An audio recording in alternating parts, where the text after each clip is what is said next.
We return now to that sweeping foreign aid package that's now law and set to deliver tens of billions of dollars to Ukraine, Israel, and Taiwan. Lisa Desjardins is here now to walk us through what happens now. So, Lisa, the biggest portion of that foreign aid package is for Ukraine. How soon does the money and the weapons get there? Almost immediately, within hours or days is what we're being told. The reason we want to look at this is because while this has passed Congress, there's a lot of drama and intensity there. This is a world kind of matter now, what happens to all this money. So let's look at some of the biggest money, especially for Ukraine. Where those $60 billion for Ukraine are going, the largest portion, $23 billion, is actually to replenish U.S. stockpiles, weapons we've already sent. $14 billion would be new weapons for Ukraine that would go through contractors here in America, and $8 billion would be a transfer of existing weapons. Now, what do we know about the weapons? Ukraine, as you saw yourself, in desperate need. What are they getting? The White House today announced the first $1 billion or so worth of weapons that will be going. Mostly, they said it would be short-range anti-aircraft missiles. We know the need there for in Ukraine.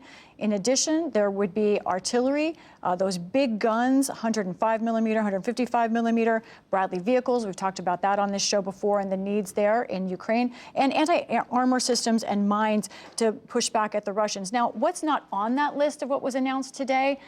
Long-range anti-aircraft systems, ATACMS.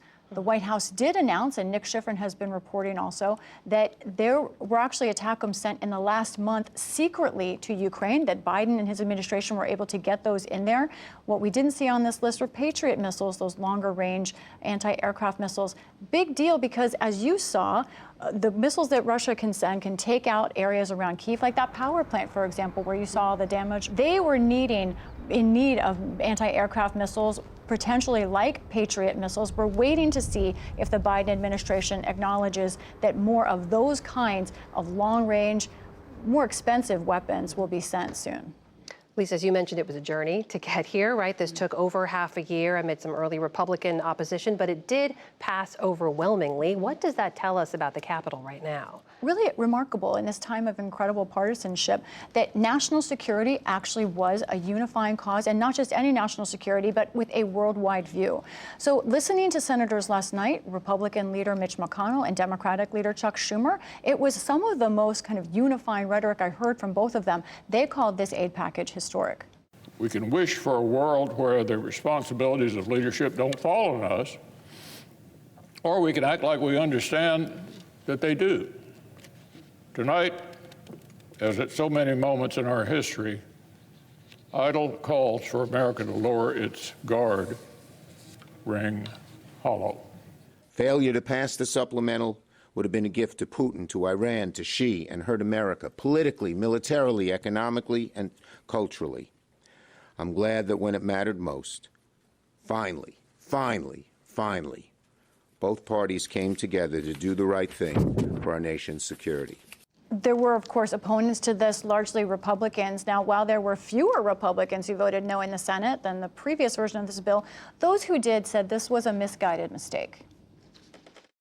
Congress cares more about sending billions to wage endless war in foreign countries, cares more about this than saving our own country. It seems no price is too high. No weapon system is off limits. Our only strategy appears to be spend, spend, spend, and then spend some more with little to no thought given to the consequences. This is a long-time American debate, but it ended this time with America involvement overseas. At least in the meantime, we know there's aid in this package for Israel and Taiwan as well. Where will that money go? Let's go through that quickly. For Israel, first of all, $14 billion. You'll see a couple of different figures, but that is money just for Israel itself. Also in that same bill is another $9 billion of humanitarian relief. That will include Gaza and other crisis points around the world. Now, $8 billion will go to the Indo-Pacific region. There's a lot happening there in the Indo-Pacific region to counter China. That will include money to try and, let's say, expand U.S. submarine presence in that region, but also loans to some of those countries. Lisa, we're talking about $95 billion in aid. What are your sources telling you in terms of how long this is going to last? I know it's been a long time even getting here, right? Now, if you think about this, $95 billion, let's look at Ukraine, $60 billion in this bill. Now, up until this point for Ukraine, we've given about $44 billion. So this is more than the U.S. has given in aid since that start in 2022. Talking to sources, they think that this can last in Ukraine for perhaps a year. If the United States wants, they can send more aggressive weapons, more expensive weapons, then it will last less time. But at least through the election, maybe a year. Lisa Desjardins, thank you so much. Welcome.